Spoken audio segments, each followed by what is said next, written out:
Adventist World Radio. Ilay feon'ny fanantenana. Izay manakoaniwa ny radio maneran-tany ilay feon'ny fanantenana nitondra tokiazava. Hoy ity mpandinika iray hoe rehefa manao zavatra iray ianao dia aza milaza hoe mbola misy fotoana eo e. Aza mizatra miteny ihany koa hoe andraso kely aloha na koa hoe aleo amin'ny manaraka izany. Tsarovy fa mety hanaraka orian'ireo tenyreo ihany koa ilay teny hoe tahak'izay. Eny, tsy aloha ve manandrana manomboka manao zavatra e dia miezaka sy mitozo hatramin'ny farany amita izany, toy izay mizatra mangatakandro lava mba tsy ho diso oriana loatra.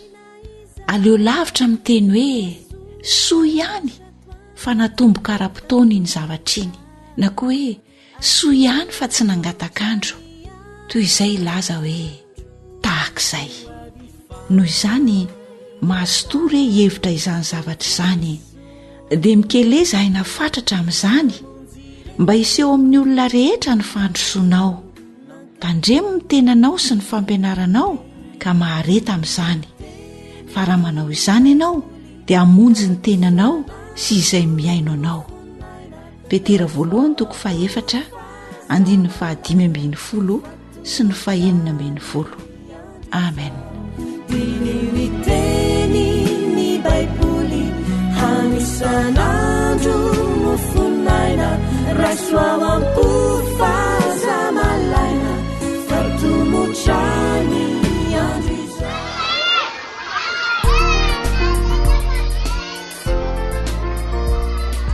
Takido, enuyane. Nabuku, mianuiza, saya mahayet, anguvizao tutuvizao, kelizao sianao, fanuka sabatra, susane manana traficha waswana. Ankizy mahay makatu. Akis malakas, mamina jamanicha, akis malakas, anguvizao tutuvizao. Faly miarahaba ny ankizy rehetra manerana ny nosindray zahay. Mino izahay fa falinareo mihaino an'ity onjam-peon'ny feon'ny fanantenana ity izay mampianatra zavatra maro atsika, indrindra fa ny fankatoavana.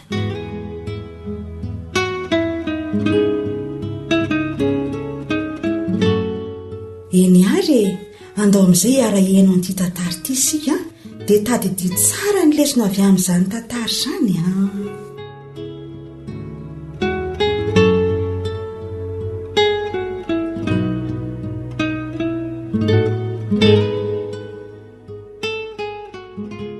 lesona tsara. Tantara narindra ny anitra ny Irina Arivongy, andrinesana ho an'ny Nary, Jedidia ary Zoanitra.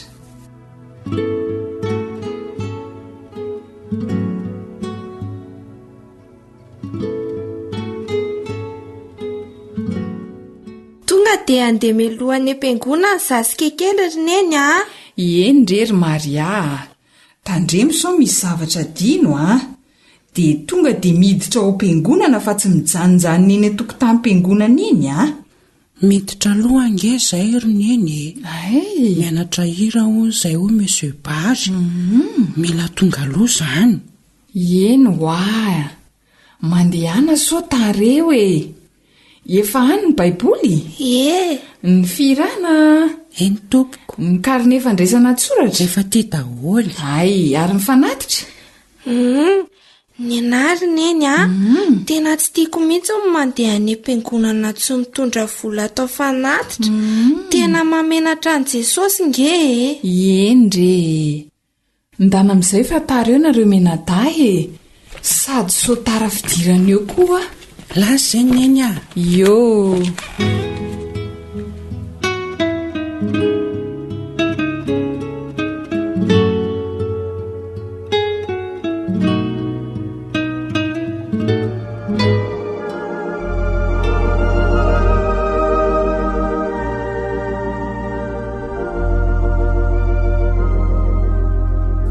kely a tena faly be afa tonga amin'le fotoana tiako be zao tena tiako fotoana fanomezana fanatitra sy ny ampafolony ho an'i Jesosy ve ie izay indrindra tsy androko mihitsy izay andalovany diakony eto alohako andefasako an'ity vola ato an-tanako ity azo mangina amin'izay ao fa be dio ange mitabataba am-piangonana eo dia farany ary kekely a fa maninona ho ahy tsy rangahy tsy taitra mihitsy nefa efa fotoana fanaovana fanatitra izao jereo nge izy raha mihetsika mihitsy tsy mba maka volany anaty paosina mamo fitoeram-bola ndriko mety tsy manam-bola anaovana fanatitra izy ry Maria ary mangina ho ay andraso ary fa mahita hevitra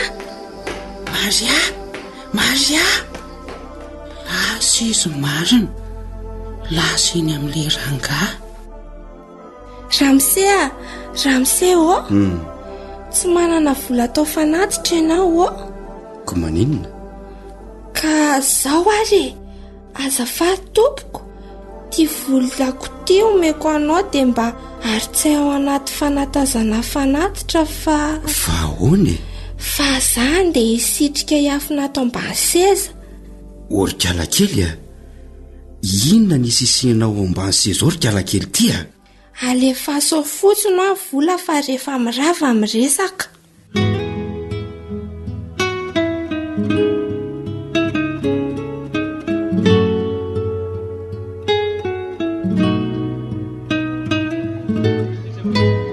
fa iny reny fihetsika nataondry tao am-piangonana indrendry Maria bediny neny tsara zao ndry tena tsy fantatra ao mihitsy andao aloha ery amin'le rangahy ery fa miantso izy ndao iaraka eny tsikasika kely fa inona daholo reny fihetsika nataonao tao am-piangonana indrendry kalakely tena tsy mazava amiko mihitsy ka zao nge Ramse voalazany tenin'Andriamanitra fa tsy mety ny miseho ho anatrehany tsy mitondra fanatitra tena tsy mety ny miseho anatrehany Jesosy tsy mitondra fanatitra dia izany ny efenako tao ambany seza satria nomeko anao fanatitra tetỳ an-tanako ay moa marina izany fa misaotra anao hoe tena hitako izao fa zaza endry ianao azafady Ramse fa ohatra manahirana anao ty zokiko tiako tsy maninona ka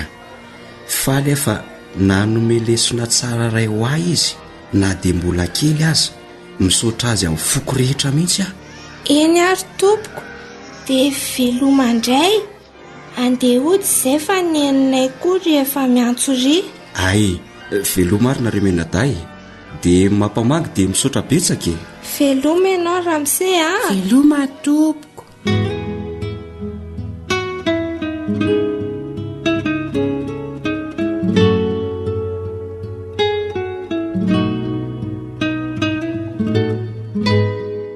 zao lazain'i Jesosy fa afaka mianara sy mibanjina filazantsara avy amin'ny ankizy kely isika ray aman-dreny indraindray mantsy dia mameno ny fahalehibiazantsika ny fanasarotany zavatra fa tsy toy ny fahatsorany zaza ho antsika ankizy indray ny teny rehetra voalaza ao anaty baiboly ao dia azo ampiarina amin'ny fiainana manontolo ary ny tsara rehetra ao dia azo atao daholo na dia mbola zaza sika ka rehefa lehibe dia tsy ala amin'izany zavatra tsara izany antoy Jesosy anampy anao dia izay indray tantarantsika androany ndraiky izy manome fotoana amin'ny manaraka indray veloma daholo eo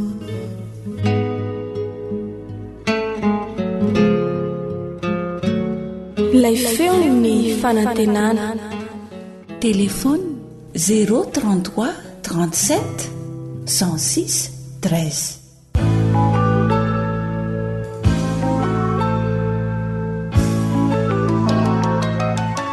groupe Jude 25 Ça va lui passer, ça ne peut pas durer. Ce n'est qu'un feu de paille qui va bien s'arrêter.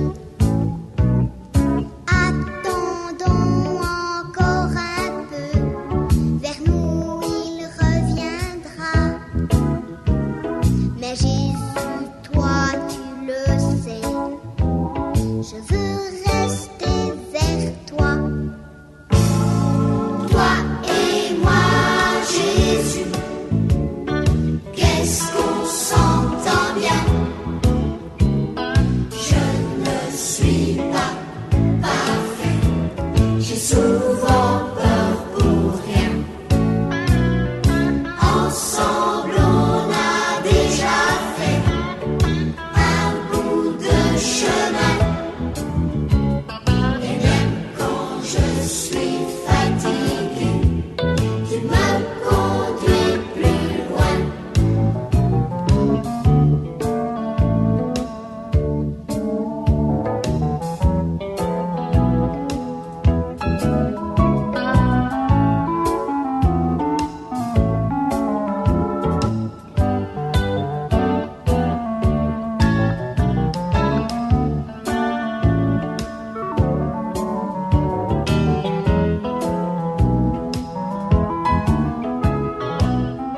Radio Mondiale Adventiste, la voix de l'espérance.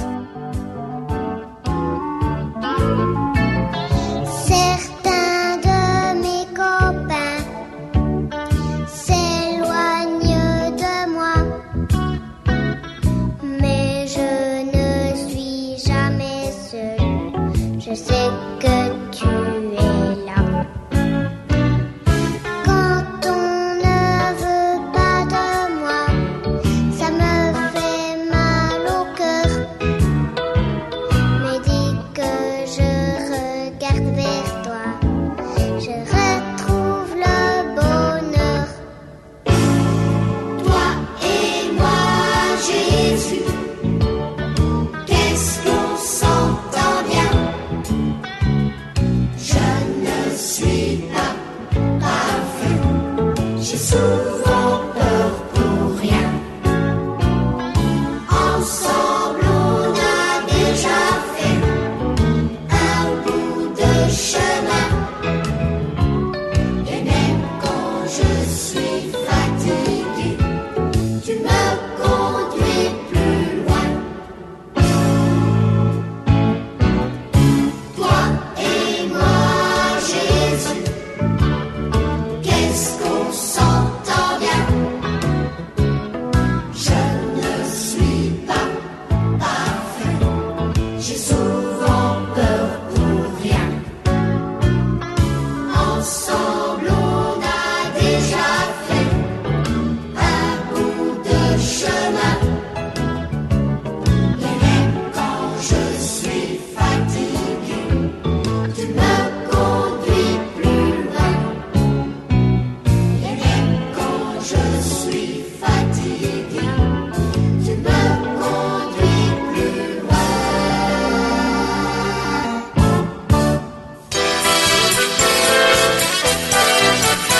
AWR manolotra ho anao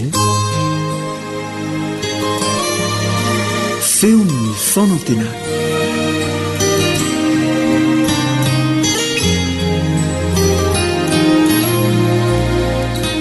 Anisan'ireo lohahevitra lehibe handanian'ny manampahaizana maro roandoa ny fikaroana ny andohany zao tontolo zao, ny tany, ny lanitra, isika olombelona sy ireo zava-maniry rehetra, zava-mananaina rehetra manodidina antsika.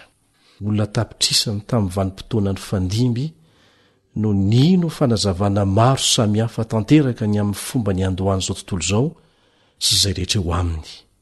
Maro be amin'izy ireo ny mino fa nisy Andriamanitra mpamorona, misy ihany koa nefa ny tsy mino an'izany. Maro ny Andriamanitra ivavahan'ny olona ankehitriny, Bouddha, Mohamed sy ny sisa. Be dibe reny karazan'ireny any Inde ihany dia efa analany maro mihitsy ny karazana Andriamanitra ivavahana. Dia samy milaza ny Andriamanitra no ambony indrindra avokoa ny mpanaraka an'ireo Andriamanitra ireo. Nefa moa ve fantatrao fa amin'ireo Andriamanitra rehetra eto ambony tany dia ny anankiray amin'ireo ihany no nilaza ny tena no mpamorona ny zavatra rehetra. Ary io Andriamanitra io dia ilay Andriamanitra voalaza ao anatin'ny Baiboly. Inona no azontsika fantarina avy amin'izany Baiboly izany momba n'io Andriamanitra mpamorona io? Ny filazana fa tonga ho azy izao rehetra izao dia efa manomboka lany andro. Efa be dibe ny olona miomean'izany. Satria raha ny famataran'andro eny am-pelatananao iny fotsiny no misy milaza fa tonga ho azy teny izy iny mipetraka teo amin'ny tananao, dia zovony tsy ilaza fa mety misy fahavoazana ny olona miteny an'izany. raha io trano namboarinao io zay nandaninao andro nandaninao vola no misy milaza fa nijoro azo fotsiny teo tsy nisy olona nanorina iza no tsy ilaza fa tena manana olana rantsaina ny olona miteny an'izany raha isika olombelona aza ny zavatra nataontsika tsy ekentsika ho tongatonga ho azy maika fa isika olombelona azo antoka fa tsy tongatonga ho azy sika fa nisy mpamorona inona ny lazain'ny baiboly mikasika an'izany hoe famoronana nataon'andriamanitra izany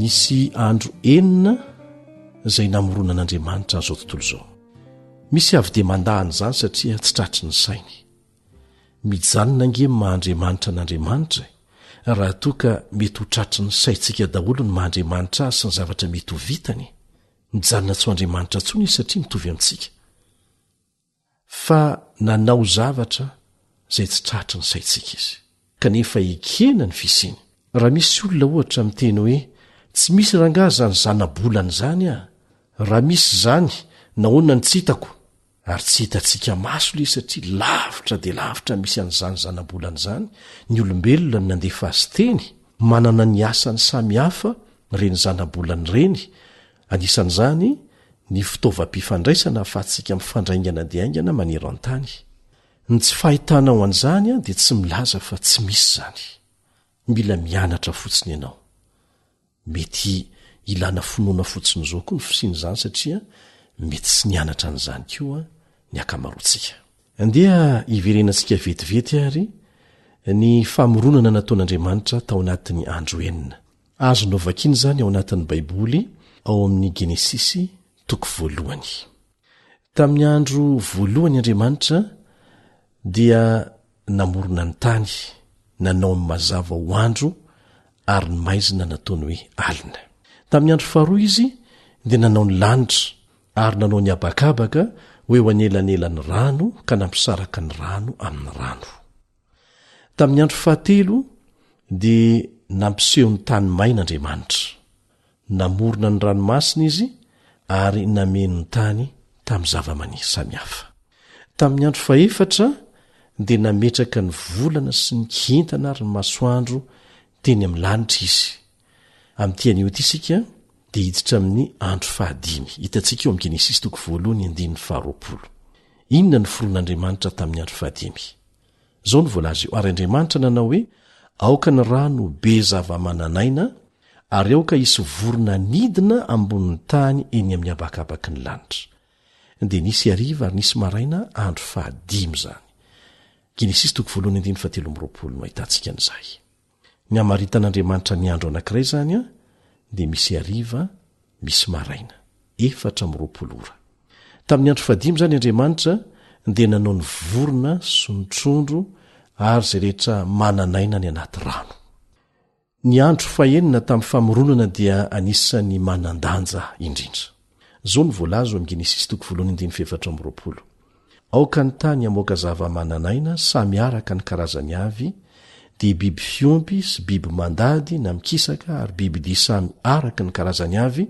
dia nisy izany ary andriamanitra nanao hoe andeha isika morona olona tahaka ny endrintsika araka ny tarehintsika ary aoka izy anjaka amin'ny hazan-drano ao amin'ny ranomasina sy ny voromanidina sy ny biby fiompy sy ny tany rehetra ary ny biby rehetra izay mandady na mikisaka amin'ny tany ary andriamanitra nahary ny olona tahaka ny endriny tahaka ny endrika andriamanitra no namoronany azy lahy sy vavy no namoronany azy genesisy toko voalohany andiny fafito am'roapolo no ahitantsika an'izay ary hitan'andriamanitra izay rehetra nataony hoy ny voalazo amin'ny andiny faraky amin'ny telopolo fa tsara indrindra izany dia nisy ariva ary nisy maraina andro fahenina izany tamin'ny andro fahenina izany no andro nanaovan'andriamanitra ny biby sy ny olombelona tsy nisy fotsiny amin'izao na nipotra ho azy ireny ny olombelona manokana dia ny volavolain'andriamanitra mihitsy tamin'ny tanany ary nataony tahaka ny endriny andriamanitra ilay injeniera ngeza lahandrindra mpamorona mahay izay nitondra antsika ho amin'ny fiainana no namorona antsika fa tsy tongatonga ho azy teto akory sika ny andro fafito dia zao ny voalaza vitan'andriamanitra ny asa efa nataony dia nitsahatra izy tamin'ny andro fafito dia nataonao sabata fitsaharana ny andro fafito zay raha teo nydikany hoe sabata fitsaharana satria nitsahatra tamin'ny asa rehetra zay nataony andriamanitra dia zao mivakitsika eo am' genesis toko 2 genesis toko 2 dia vita ny lanitra sy ny tany sy zay rehetra ao aminy ary dia nitsahatra tamin'ny andro fafito izy tamin'ny asany rehetra zay efa nataony ary andriamanitra nitany andro fafito sy nanamasina azy fa tamin'izany no hitsaharana tamin'ny asany rehetra efa nataony no tahiny io andro io hiavaka amin'ny andro hafa rehetra dia no hamasininy zany hoe natokany hiavaka amin'ny andro hafa rehetra zay nesany zavatra anankiroa ihany ny voalaza ao anatin'ny tenin'andriamanitra fa nasain'andriamanitra ho tsarovana manokana dia ny sabata izany mahatsiarova ny andro sabata zay ny baiko nomeny ary voasoratra ao amin'ny didy 10 mihitsy zany ny zavatra faharoa nasainy ho tsarovantsika dia ny fandraisana ny fanasan'ny tompo jesosy mihitsy no teny hoe zao no ataovy ho fahatsiarovana raha eto amin'ity tany ity sika dia ireo zavatra anankiroa ireo no tsindriny manokana fa tsy maintsy ho tsarovantsika ary tsy maintsy ho tandremantsika rehefa ny an-danitra dia misy zavatra hafa indray tahaka ny volombolana ohatra fa eto amin'ity tany ity dia ireo zavatra anankiroa ireo no tsindriny manokana ary tokony ho voamarika eo amin'ny fiainana kristianina isan-kerinandro zany sika dia mankalaza ny fitsingerenan'ny andro zay namoronana antsika ary tsy isika rery ny mankalaza an'izany isan-kerinandro fa miara mankalaza an'izany amin'andriamanitra isika satana dia manao ny fomba rehetra mba hanapotehina n'izany sabata fahatserovana ny mahampamorona an'andriamanitra izany an'ilay jehovah andriamanitra namorona antsika tsy tiany mihitsy ny alalan'ny olona an'izany tsy tiany koa ny atserovantsika an'izany dia ataony amin'ny fomba rehetra ny hanapotehina an'izany ao koa fantatrao zany satria halany le andriamanitra namorona sy namonjy atsika ary halany koa isika ka manomboko izao dia manasanao zay mba hatsiaro isaky ny sabata isaky ny sabotsy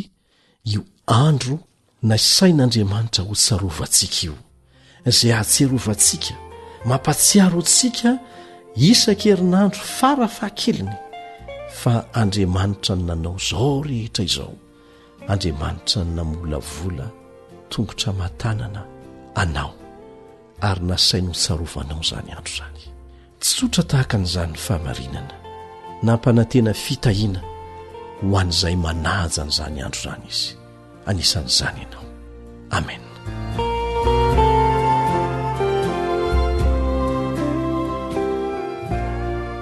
AWR boîte postale 700 Antananarivo 100.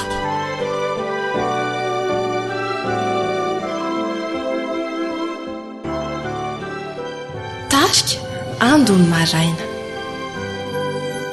mampatsiahy anao androany ilay fisarana lehibe tosisarony ntsony anye andro fafito izany lay famantarana sy lay tombokase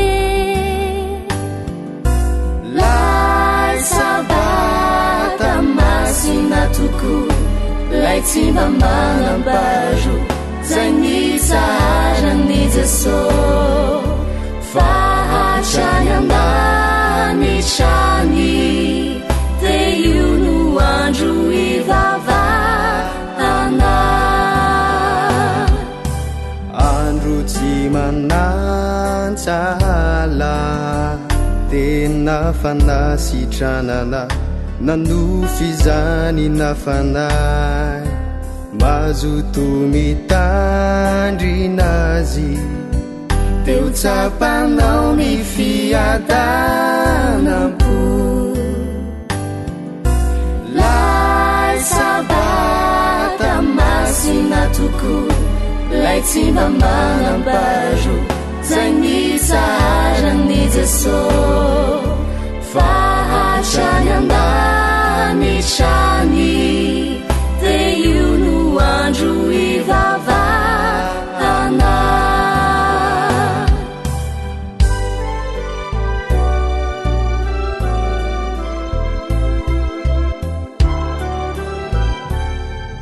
zay lay onjany fanantenana io sabata io ihany no amantarany aniko ireo nanaiky mitsito ao anaty didy folo andezahao rambola tsy tanao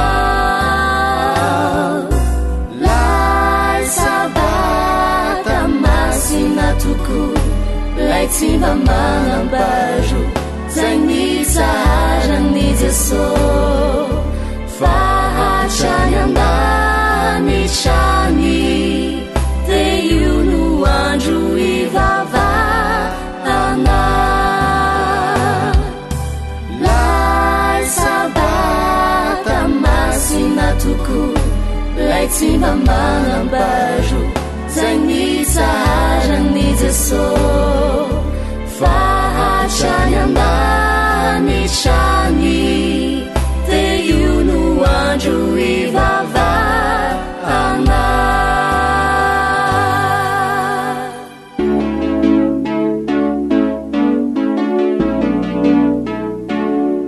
tanora mandray andraikitra mitondra fanantenana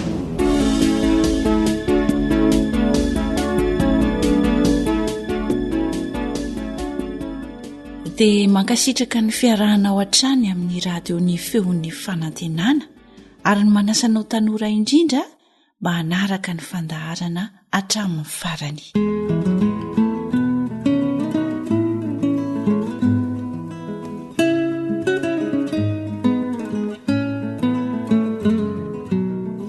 misy fitenenana manao hoe aza mitady tany malemy anorenam-pangady dia asa ianao raha mba manamarika fa mihabetsaka ny tanora no mieritreritra dia ilamindamina dia hanambola be dia ho tafita amin'ny fiainana kanefa tsy te hiasa mafy tsy mba manam-paharetana amin'ny zavatra atao menimenina raha vao misy zavatra mafimafy hampanaovina azy dia mitady tany malemy anorenam-pangady resadresaka sy torohevitra mahakasika an'izay tokony ataony amin'izay indrindra ary no aroso antsika eto dia arao kely nge aloha ty tantara ty dia aveo isika hiaraka amin'ny namana Elion.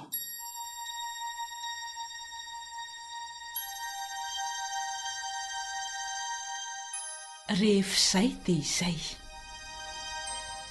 tantara nosoratany-drota sitraky ny aina andrenesana ao an'ny Jedidia Fanja ary Zoanitra anio fizarana voalohany.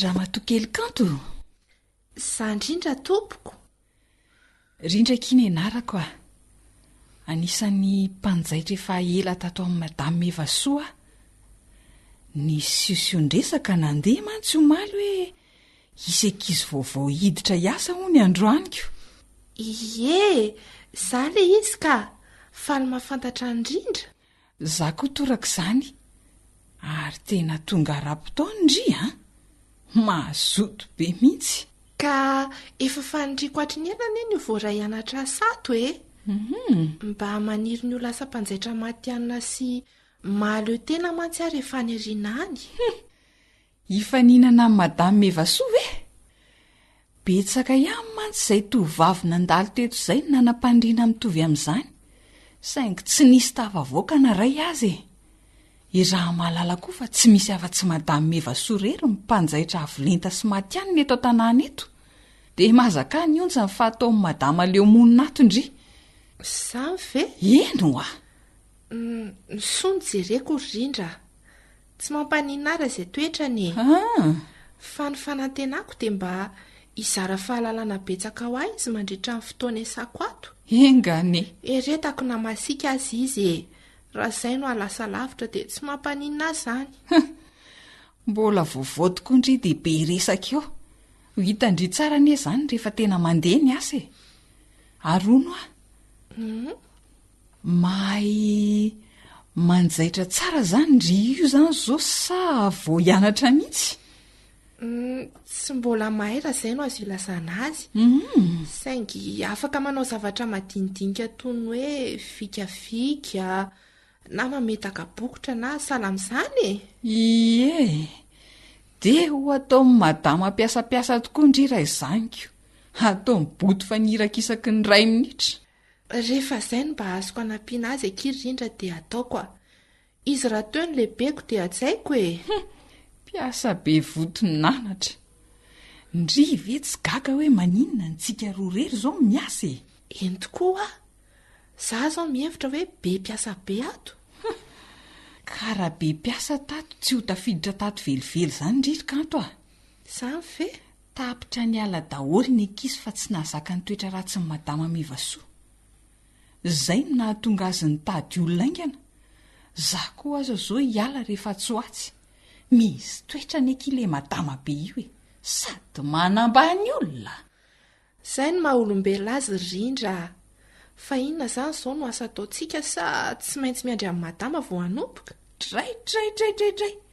Tonga dia vao vazavaza be amin'izany fa reto misy lobaka efa vita.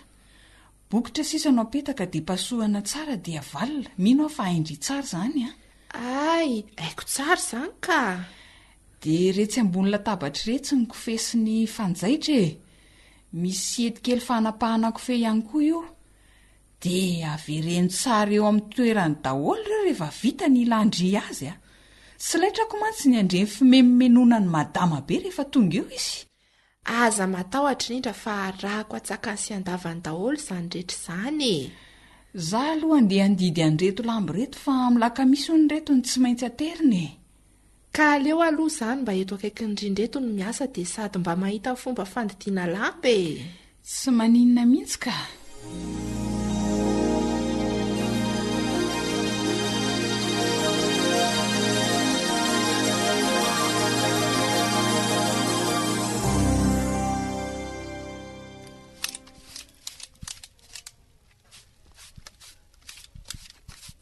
Dia vatra ndry mihitsy hoe akirikanto ny tonga maraina isan'andro manadio ny toeram-piasana. Mba mahafinaritra anie rindra miasa anaty toerana milamina sy madio e. Ato koa moa efa andro toko-piainana sady mba manamaivana ny tontolo andro ihany koa. Dia mihevitra ve ndry fa azo sitraka amin'ny madama be amin'izao zavatra ataondry izao? Sanatria kosa e. Tsy filana dera sitraka no ataoko fa fitsinjovana fahasalamany rehetra ny fanadiovana. Za aloha dia tsy mahavita ry kanto a. Za ve sady matina asa ny karama kely zarana misy. Mbola hitady raharaha ohatra ny rainy zafilemena ihany. Sady amin'izay tsy mba olona tsara fanahy koa nanaovana izany fa olona tsy mahay mankasitraka. Tsy mahavita ka.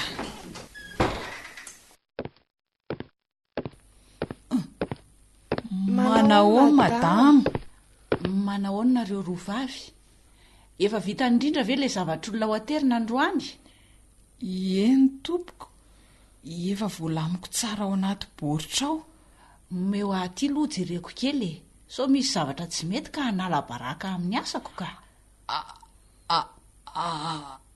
Ovahana indray ve zany ilay baoritra madama? Vao fa tsy olana re zany e. Avy eo averina indray. Tady avindre alefa fotsiny amin'izao tsy namarinina tsara nga izy io e. Tia ary tompoko.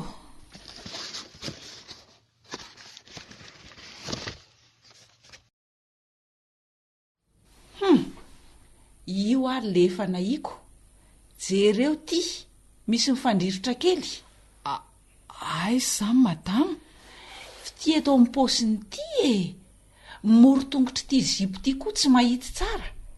Zao anie dia efa ampitsarahan'ny olona ny asanao e. avy ireny vahana tanteraka dia ahitsio tsara io dia amboary koa mifandrivotra kely eo amin'ny paosy io tsy mahatianina mihitsy izao fomba fiaso izao tsy azo ekena ka amin'ny efatra ne madama ny ora farany andraisan'ny tompony azy ty tsy manana afa-tsy adiny ray sasany tsika sisa ka sode tsy misy sode amboary ireo dia ataovy izay ahavitana azy ara-potoana zay eny tompoko efa vitako ihany koa tompoko ny fametahana amin'ny bokotra sy ny fipasoana nyreto akanjo reto mety tsara mibokotra ka fa mbola misy ny foriporitra reto izany tsy indrio tsara ny fera rehefa mipasoka ny vozina akanjo ry kanto avy ireny pasoana io fa tsy mety ataovy tsara ho any asanareo roa vavy fa tena mandreraka mihitsy mariny mipasoka avy ve dia tsy hoay azafady madama fa tena nananao foana averiko pasoana tsara eo fa aza matahotra ianao dia rehefa vitanao reo ry kanto dia mba irahako aka ny zanako any am-pianarana ianao raha riva fa tsy afaka fa manana fotoana aman'olona eny madama milaza aminao ary rehefa vitako reto leo aiza veranga dia izao foana ny ainanato firy taona izay zaza efa tsy natory andro manalina ny kaly tsara n'ireo zaitra ireo mbola mehita ho kianina ihany ilay madama be kizitina ratsy iny amin'izay zavatra tsy misy dikany akory mitady zavatra naritsiana ny asanao foana tsy mitendra tsy anakiana tofoka tanteraka tsy asa ntsony ny ato fa fanandevozany tena mariny mitony alohandriry leo akia rehefa tsy mety ny ataontsika dia ekena fa tsy misy azo anamarina teny izany ary marina ane ilay fanakianany misy tandrametaka ilay asantsika sady ilaina ane ny fanitsiana mba ahitana ny tsy mety atao na dia hoe ampikisitinana sy mikitakita be aza ny olazany azy maka leo mononako izy koa mba mila mianatra amin'ity fa tsy sika foana ny diso ao fa ampiko ndria amerina andreo sady haiko tsara ny fomba fanitsiana zaitra satria efa nisy fotoana nahita amin'ny madama nanao an'izany koa misaotra ary raha za mihitsy aloha ny teo amin'ny toerandriry kanto tsy anaiky ny rahany iny aka ny zanany izany za angampiasa traniny tsy olan'izany rindra sady tsy ndriny ny rahany fa za firamonina ane izany ary eto aty aloha ilay zaitra fa mandeha ihany ny fotoana lozandry menomenina eto miaiky ny toetrandry ary kanto ka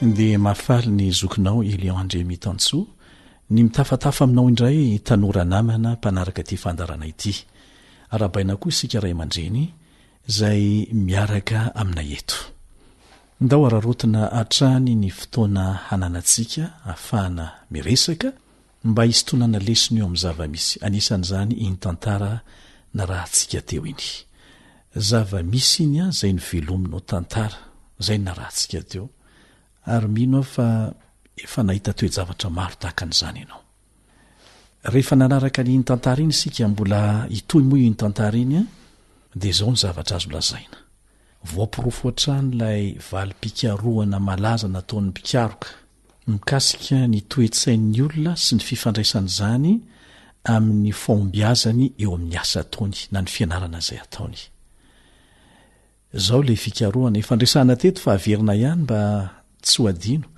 ny 570 ka hatrany amin'ny 20% ny fombiazan'ny olona iray eo amin'ny zavatra ataony rehetra dia miankina amin'ny toe-tsainy miankina amin'ny toe-tsainy fa ny 20 ka hatramin'ny 520% ihany no vokatry ny fianarana no raisiny ara-tsaina tany am-pianarana tsy manao tsinitsinina ilay fianarana ny tovozina tena zava-dehibe zany ary amporosihana mihitsy sika tsy maintsy mianatra saingy azadino fa be dibe amin'izay zavatra tsy tovozontsika avy any am-pianarana fa nanabiazana atsika na ny beazantsika satria niezaka sika mba hiaina amin'izany no miantoka ny akamaroany ny fombiazantsika eo amin'ny fiainana ny toe-tsaina tokony hampieritreritra antsika tanora izany hatrany amin'ny fahatany ratsika ay zava-dehibe mihitsy manolokolo toetsaina tsara, toetsaina zatra mandray andraikitra, toetsaina manana fahasahiana hanatanteraka zavatra anankiray na tsy ataony rehetra aza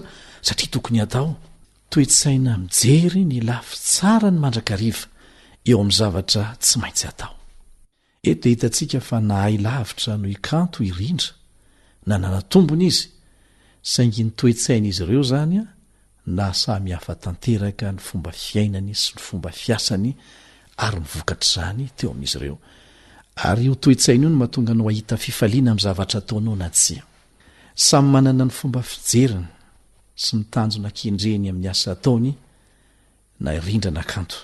Ary zay fomba fijery sy mitanjona kendreny zay no namaritra no avin'izy ireo. Ny ankanto dia noraisy ny asoa azy, atonga azy ahailay asa ianarany ny fahasiahany madama raha izay nilazana azy hoe masika izy, kanefa za mahita fa entitra izy. Ny anirindra dia noraisy no fanandevozana azy mihitsindray a le fahasiahany madama. Eny ndeha atao hoe masika izy, mety manana teny tsy voahevitra ihany koa izy, kanefa mitondra soanao zany ary zay no hitany kanto. Tsy misy orinasa na asa tsy misy tsininy zany eto tany, fa rehefa hitanao fa be kokoa ny soa azonao avy amin'ilay asa dia ataovy ampitiavana fa ampivoatranao zany. Ilay madama mpampiasa eto rehefa jerena akaiky araka ny fijeriko azy ho aty eo a dia entitra fa tsy masika ary mamolaka manazatra ny kanto sy rindra mihitsy izy a mba hanao asa tsara. Raha tia tenany izy dia tsy nanao an'izany, nataony ny ampahany betsaka misy ny tsy ambaratelon'ilay asa dia zay tena ho vitan'izy roa no ampanaoviny, fa matoa izy a manazatra azy roa amin'ny lafiny rehetra amin'ilay asa dia misy fitiavana te ampita zavatra tsara, te ampianatra zavatra tsara azy roa zany, ary zay no hitany kanto. Ilaina ny kolokolo toetsaina mijery ny lafy tsara ny mandrakariva tahaka an'izany, indrindra rehefa miasa. Ny fiainana ne mitoy foana ary tsy any amin'ny fiafaran'ny fiainana ianao vao mitady ny fahasambarana, fa eo am-panatanterahana ny asa tao ianao no mitady zavatra mahafinaritra asambatra anao. Rehefa nanapa-kevitra ny anohy ny asanao ianao dia ataovy ampifaliana zany fa aza mijanona eo nefa menimenina. Dia elao lavitra ary tanora namana ny mitady tany malemy anorenam-pangady ny fiteny malagasy zay. Raha lazaina amin'ny fomba hafa amin'ny fisehoan'izany dia zao, sady te azo vola be, te ho sambatra be, kanefa tsy te hiasa mafy, tsy mahavita miafy. Ary zany no isan'ny mahatonga ny tanora maro ialana tsiny lasa mitady vahaolana mora azona vola tahaka mivaro tena sy ny mangalatra rehefa lehibe, satria tsy nizatra tamin'izany hoe fandraisana andraikitra zany, tsy nizatra tamin'izany hoe asa mafy zany, fifoazana voamaraina amin'ny andro mangatsika be zany tsy maintsy mandeha, satria miankina amin'izany ohatra ny fahafahan'ny fianakaviana mivelona, fanampiana ny dada sy neny melohany andehanana mianatra. Zay ohatra taloha dia tsy maintsy matsaka ny amin'ny 4 maraina, amin'ny 5 maraina melohany andehanana mianatra na mangatsika na mafana ny andro. Dia namola vola izany, namola vola ny toetra izany, fa ny zavatra rehetra raha mbola eto amin'ity tany ity dia tsy maintsy manomboka amin'ny fiaretana. Tsy hoe zay zavatra azona fafinaretana no sady azona vola no atao, tsy mahasoa zany zavatra zany. Ilaitsika ny mizatra amin'ny asa mafy, mila faharetana te amin'ny fahatanorana mihitsy. Asa raha efa nahitan'ireny olona matanjaka, manao ara-marsio, na manao katra, na manao judo isika, na koa tompon-daka maneran-tany amin'ny hazakazaka ireny, antonany maro ny fiafiana tsy maintsy nataon'izy ireny na milahatena niaraka tamin'ny mpanazatra mba hahafahana manatratra n'izany tanjony zany. Fa tsy vitan'ny fatoriana raina sy ny fitsilamin-damoana zany. Tsy mety ny mandositra antosirana daholo rehefa asa na fianarana mitakezaka dia miovaova sekoly, miovaova asa, dia tsy mbola diso oriana loatra. Mizara mamola tena manao zavatra. Na dia manana mpanampy, manana tombontsoa manana mpanampy azy ianao an-tranao a, dia angatao mihitsy inona mba andraikitra ato trano zay hizarako mandray andraikitra manomboka mifandraisana andraikitra amin'ny zavatra madinika ny fahafahanao mifehy zavatra ngezangeza kokoa hatrany efa no tantaraiko teto fa tsy maninona ny mamerina azy ho an'ireo zandry mbola tsy nandre zaho dia taizany dadabeko ary nisy ohatra anankiray tsy afaka ho andohako mihitsy zay nolazainy ahy ny fiainana anako ozy dia tahaka ny tsipika lavabe anankiray tahaka ny règle be anankiray zay andeha atao hoe ny tapany amin'izy io mamy ny tapany mangidy dia anjaranao no misafidy na lay mangidy ny tiana hohanina miloha na lay mamy ny tiana hohanina miloha azoko tsara ny tiana olazaina manomboka mifiafiana amin'ny zavatra mety mangidy mihitsy aza ny fiainana ary izany ny mamola volanao anana fiainana mamy any aoriana ka jereo amin'ny lafy tsarany ny fiafiana sy izay mety ho fandeferana sy fiaretana ao toeram-piasana raha toa ka hitanao fa misy fianarana azy no tovozona avy amin'izany atsara no avinao mizara mandray andraikitra tsy miandry baiko eo amin'izay zavatra tsapa fa tokony atao azantsirana ireo anjara andraikitra ao manomboka ao an-trano averina ihany manomboka amin'ireny anjara asa madinidinika ao an-trano ireny na tsy manome fafinaretana avy hatrany aza dia vitaony anjaranao fa mamolavola tsy kelikely ny toetranao lasa olona tompona andraikitra azo ianteherany reny any aoriny azadiny fa tsy afaka miala amin'ny andraikitra mitondra atsemboana sy olana isika satria izay no fepetra no raisin'Andriamanitra mba hanitsinany tsy mety teo amin'ny fiainana zanak'olombelona manomboko izao izy matsiany Adama dia niatsemboany tavanao ny nananao hanina aza raisina ozony zany fa izay ny lalana nataon'Andriamanitra mba hitezana antsika hiverina amin'ny laony indray amin'ny toerana tiany ametrahana antsika ary farany ho antsika tanora mahery vaika amin'ny fiainantsika ny hery miasa mangina avy amin'ny tanora mitovy amintsika zao anefa tsy izay fanao ny namanao dia mety daholo ny tanora sa manao ny tokony atao na tsy tia ny namany atao aza ireny no lasa sangany eo amin'ny fiainany any aoriana ireny no an'ny tanora azo antoka fa tsy maintsy tafita eo amin'ny fiainany averina indray ny tanora manao ny tokony atao na tsy tia ny namany atao aza ireny no lasa sangany sy ho tafita eo amin'ny fiainany aoriana fa ny mpanara-dreny rano makatahaka be fatany ny ataony namany fotsiny dia tsy hiovako fa tahaka an'ireo naman'ireo ihany ny afarany mbola hitoy moa iny tantara izay narahantsika teo iny dia ho hitantsika eo indray ny vokany sy ny lesona tsara ho raisintsika avy amin'izany fa dia manao mandra-peona vetivety indray ny zokonao Elion André Mitanso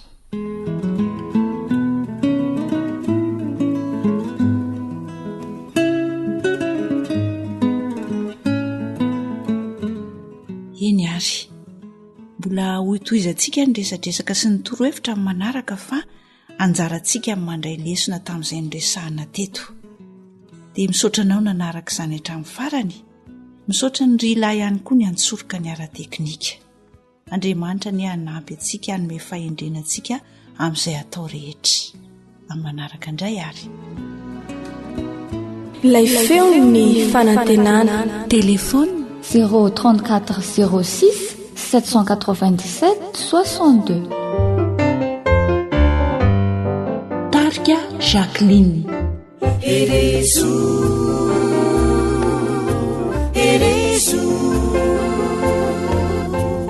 Raisuana Retuecha vava Erezu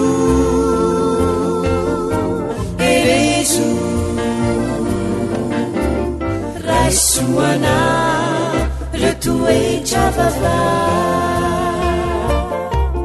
Tifiaina mitirilae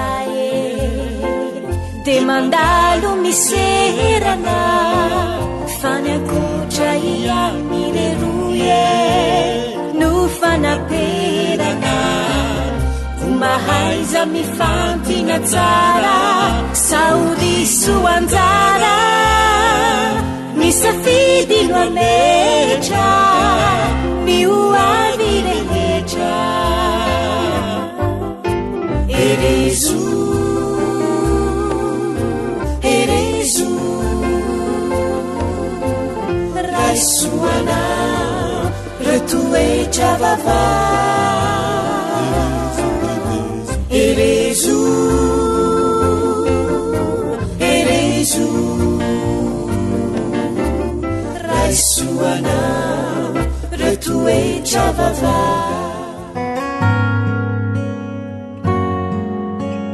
Ankoatra ny fiainoana amin'ny alalan'ny podcast dia azonao atao ny miaino ny fandaran'ny awr sampana teny malagasy amin'ny alalan'ny facebook isanandro amin'ity pejy ity awr feon'ny fanantenana.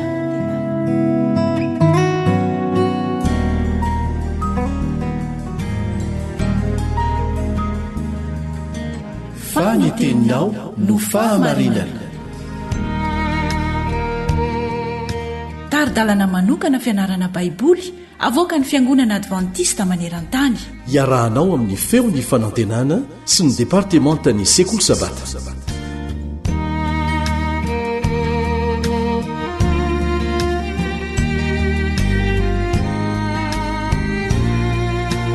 Faly mandray anao sy miarabanao tonga soa eto indray zahay. Ny tompony hanome ny fanainy ka andatsaka ny teniny ao am-ponao. Anio isika dia andinika indray ny loahevitra nomena ny lohateny hoe vonina hifanompo, vonina hifanompo.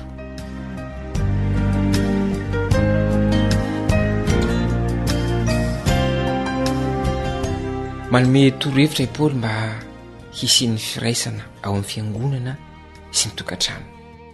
Antovakitsika izay voasoratra ao amin'ny Efesiana 5:5 dia ny 9:20 ka hatramin'ny Efesiana 5:9-9:7. Efesiana 5:5-9:20 ka hatramin'ny Efesiana 5:9-9:7. Vakitsika amin'ny anaran'i Jesosy. Sady mifanaiky amin'ny fahatahorana an'i Kristy, ianareo vehivavy manekeny vadinareo tahaka ny anekena ny Tompo, fa ny lahy ny lohan'ny vavy dia tahaka an'i Kristy koa ny lohan'ny fiangonana, ary izy no mpamonjy ny tena, fa tahaka ny aneken'ny fiangonana an'i Kristy no haneken'ny vavy ny lahy koa amin'ny zavatra rehetra. Ianareo lehilahy, tiava ny vadinareo dia tahaka ny tiavan'i Kristy ny fiangonana ka nanolorany ny tenany amonjy azy mba hahamasina azy amin'ny anadiovana azy amin'ny rano fanasana amin'ny teny, mba ho raisiny ho an'ny tenany izany ho fiangonana malaza tsy misy pentipentana na fiketronana na izay toy izany, fa mba ho masina sady tsy misy tsiny izy. Dia ho tahaka izany koa ny lehilahy dia tokony ho tiany vadiny tahaka ny tenany ihany, izay tiany vadiny dia tiany tenany, fa tsy mba misy olona tsy tiany nofiny fa mamelona sy mitaiza azy, dia tahaka ny Kristy amin'ny fiangonana. Fa momba ny tenany isika anaka, manekeny ny ray sy ny reninareo amin'ny Tompo fa marina izany. Manajany ray sy reninao, fa izany no didy voalohany misy teny fikasana, mba hahita soa ianao sy ho maro andro ambonin'ny tany. Ary ianareo ray, aza mampatezitra ny zanakareo fa tezao amin'ny famaizana sy ny fananaran'ny Tompo izy. Ianareo mpanompo, manekeny tomponareo araka ny nofo amin'ny fahatahorana sy ny fangovitana, amin'ny fahatsoran'ny fonareo, toy ny fanekena an'i Kristy ihany, tsy amin'ny fanompona eo maso tahaka ny mpila sitraka amin'olona, fa tahaka ny mpanompon'i Kristy manao izay sitrapon'Andriamanitra amin'ny fo. Amin'ny sitrapo manao fanompona toy ny amin'ny Tompo fa tsy amin'olona, satria fantatrareo fa izay soa ataon'ny olona rehetra ho raisiny amin'ny Tompo na andevy na tsy andevy izy. Ary ianareo Tompo, manaova toy izany aminy kosa, ka atsaharo ny fandrahonana satria fantatrareo fa ny Tompo ny satomponareo koa dia any an-danitra ary tsy mifizantavan'olona aminy. Midika hoe mifidy ankalalahana, ny anampy na ikarakara olon-kafa, ny vombolana hoe mifanaiky. I Kristy no ohatra ho antsika ary ho toa azy isika raha feno fanahany, satria inona moa no mitarika antsika hanompo ny hafa? Ny antony voalohany dia ny fahatahorana an'i Kristy, ary ny antony faharoa dia iray avokoa ny olona rehetra ao amin'i Kristy. Tsy misy olona miavaka kokoa noho ny hafa. Dia inona kosa indray no fiantraikany fivavahantsika ao tokantrano? Ny tokantrano no toerana fanaporofona raha toa iainantsika ny zavatra toriantsika. Noho izany ny tokantrano no toerana isedrana ny fifanompoana kristianina. Raha hita taratrao ny fifanompoana dia hitondra fiovana goavana ao amin'ny fiangonana izany. Miresaka momba ny fifandraisana telo samihafa eo amin'ny samy olona i Paoly: ny fifandraisan'ny mpivady, ny fifandraisan'ny mpianaka, izany hoe ny zanaka sy ny ray aman-dreny, ary ny fifandraisan'ny mpiasa sy ny mpampiasa, ny tompo sy ny mpanompo. Ireo fifandraisana telo ireo no matety mpitranga indrindra eo amin'ny fiarahamonina. Kanefa tsy mitovy ny olana ao anatin'ireo fifandraisana telo ireo raha amin'ny fijerin'ny fiarahamonina. Tsy ny aneo ny fahamarinan'ny fomba fijerin'ny fiarahamonina ireo olona ireo nefa mitanjo amin'ny Paoly eto. Miezaka fotsiny izy ny maneho fa iova ireo fifandraisana telo ireo rehefa misafidy mahalalaka ny fanompo sy fampikarakara ny kristianina. Ity misy zavatra anankiray ho mariantsika. Rehefa miresaka momba ny lahy sy vavy, zanaka sy ray aman-dreny, tompo sy mpanompo i Paoly, dia ireo ambany fahefana kokoa, izany hoe ny zanaka, ny vady ary ny mpanompo no resahany voalohany. Inona ireny mety ho antony? Ireo manana fahefana ambony kokoa indray no resahany faharoa, dia ny lehilahy sy ny ray aman-dreny ary ireo tompona ireo mpampiasa. Antony iray azo raisina dia izao: asain'ny Paoly manao zavatra mihoatra noho izay andrasan'ny fiarahamonina, na zavatra tena tsy mahazatra mihitsy ireo olona izay manana fahefana kokoa. Asaina manompo izy ireo. Azo antoka fa tsy maintsy gaga ireo mpino tamin'izany fotoana izany no ireo toromarika nomeny Paoly ireo, satria tsy izany mihitsy ny rafi-piarahamonina fa izay. Izao nefa nanokatra ny lalana ho amin'ny tena firaisana tao amin'ny fiangonana ity torohevitra izay nomeny Paoly ity. Tsotra ny torohevitra ny soratra masina, ary rehefa nasehon'i Kristy ny ohatra, izay teo lehibe aminareo dia aoka ho mpanomponareo rehetra, izay manetry tena no asandratra.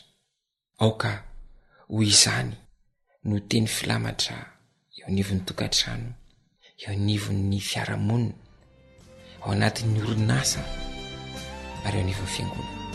Miarivavaka isika.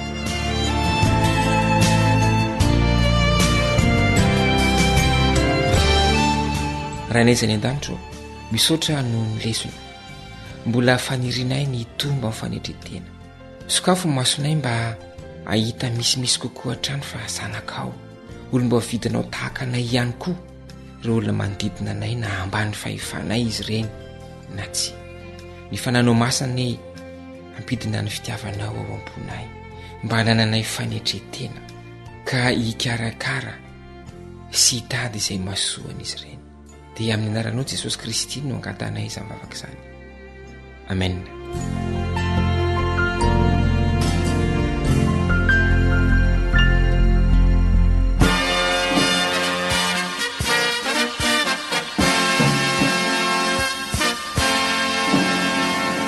Adventist World Radio, the voice of hope.